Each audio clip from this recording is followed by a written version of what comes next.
All right, so I wanted to make a video on why you have a hard time reading books. And I say reading books, but it's really reading anything. It could be articles, it could be emails, it could be anything that has a lot of words, right? And if that's really you, then definitely watch this till the end so that you actually understand why that is happening. And I'm someone that, I came from Iran. I was born and raised in Iran until I was 14. And then when we came here, so first of all, I didn't even know the language, right? English. And so I had to learn that. On top of that, I was highly dyslexic, as in, I never got tested for dyslexia, but anyone that did get tested for dyslexia, I had the same symptoms as them. For me, like, the words on the page would be moving. I could never find the next sentence to go to unless I would put my finger and stuff. Most of the time when I would finish reading something, I would forget what I read. And so all these different challenges. I had ADHD. My dad got diagnosed for ADHD, and long before I knew I had ADHD again, from what other people that were diagnosed, I was like, I have the same symptoms, right? And all of that plays a role also into reading. But on top of that, when I tested for my reading speed and comprehension, and the schools should, by the way, be testing kids regularly, but because it costs money, they don't do it, right? So that's why most parents, they don't even know where their kids are at, or as an adult, or whatever age you're at, it's like you don't even know what your reading speed comprehension is.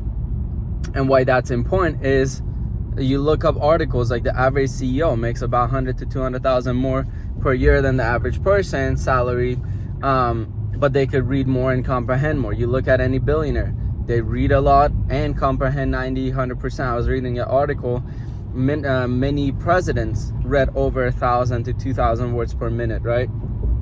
So it's a very important, there's studies that talks about how reading speed and all of that is directly correlated to the amount of income you make and all that. Well, they just say having a high vocabulary, which is just being able to read quickly and comprehend as well. So I had all these challenges. Now let's talk about where it comes from, because it's very important to understand this point. When we are raised, right, unless you were born into an upper class family, then you've probably experienced this too, where as a kid, no one sits down with you. No one sat down with me and was like, first of all, here's the letters. Here's how you write them. Here's what they mean. Majority of people still here, I ask people here, no matter who I meet, doesn't matter their net worth. Past a certain net worth, they know, but below a certain net worth, I ask them, okay, what does the letter A mean? What does the letter this mean? And most people don't even know letters have meanings, right? Look up the definition of different letters. Look at how many definitions they have. And so no one sits down to build this foundation, right? I'm like, here are the letters. This is what it means. Now here are different words. And let's look at actually what they mean, right? Definition wise, so that you're clear on the words. No one does that, right? That's like, imagine if you want to build a building or a house, but instead of building the footing, instead of building a foundation, you just start building on sand, right? Which any architect, or even if you're not an architect, you look at it, you're like, that would be crazy to just build on sand. But that's how our foundation was set in this world in terms of how we process information. There's no foundation, right? It's just built on sand, right? And so then what happens is, when no one sits down and actually helps us understand these things, then what happens is, you, instead of attaching actual definitions and meanings to words, you start attaching emotions and experiences to words, which is very, very not good, you know? Because imagine when someone says, for example, the word pain, if, let's say, you had an experience where when you were at a certain age, someone that you really cared about passed away, and so then that became your definition of pain, is something that's painful and unpleasant and negative connotation, right? But then another person may grow up with a father that they go work out all the time, they go to the gym, and they push themselves to the limit where each time the quote-unquote workout is painful.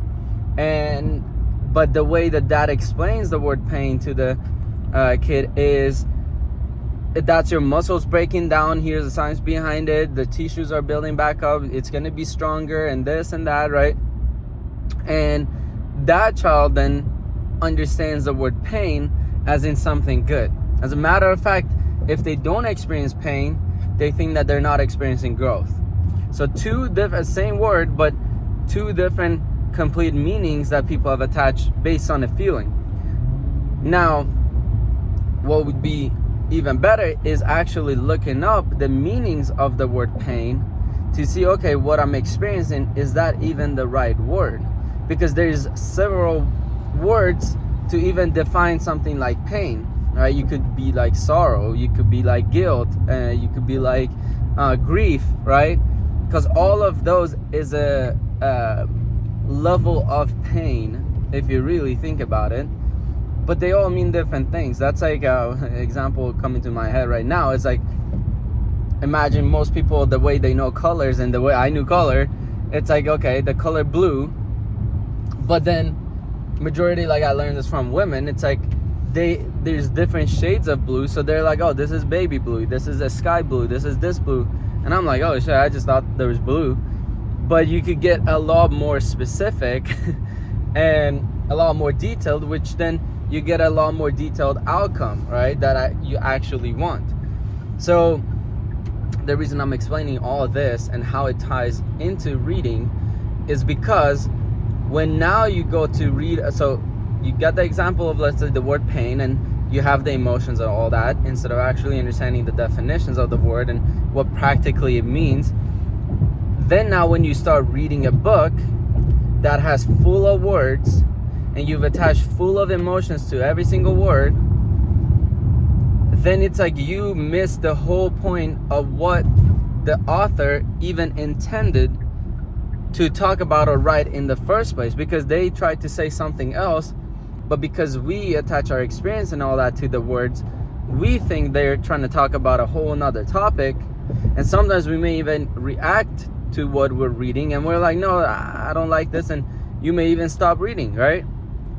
And that's where the foundational problem comes in of why we can't read and all that, is because we don't really even know what these words even mean, right?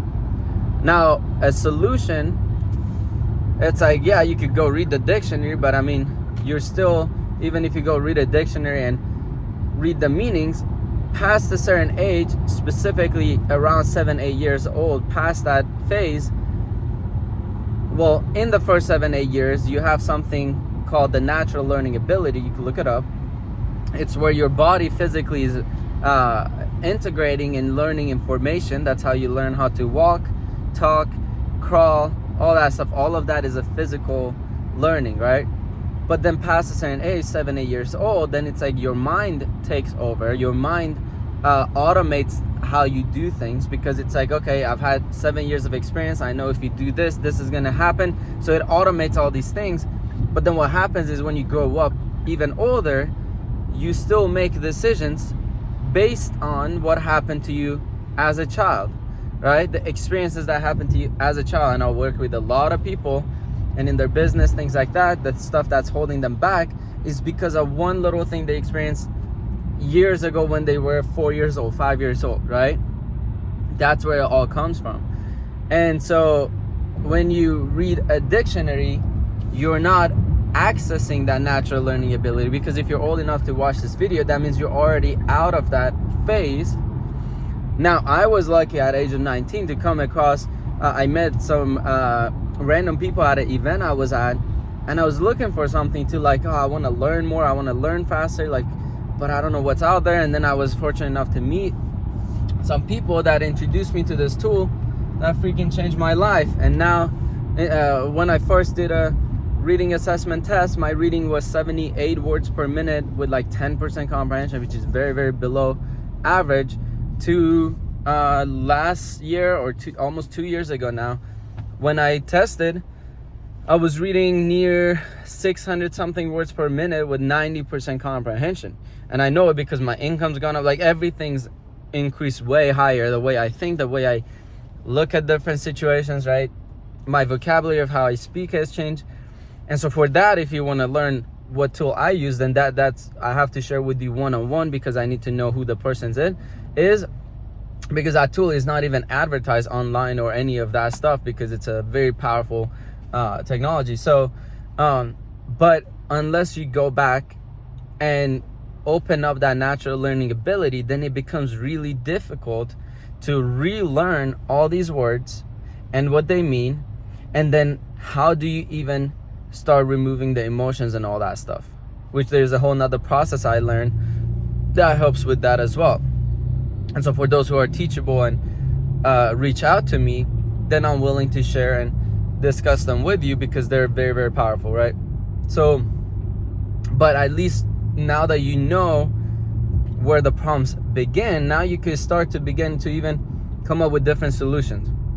Or if you want the solutions that I figured out and I was able to create more in my life, and you could go through my videos. And by age 22, I made $10,000-$12,000 in a single day profit, right? I was able to get my dream car, 6-figure car.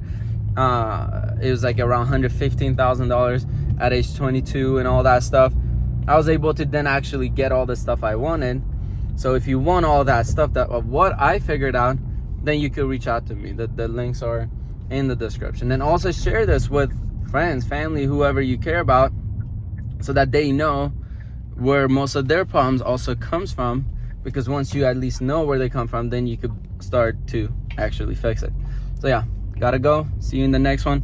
Click somewhere here to watch the next video, because YouTube thinks that that's what you benefit from. And I'll catch you in the next one. Bye.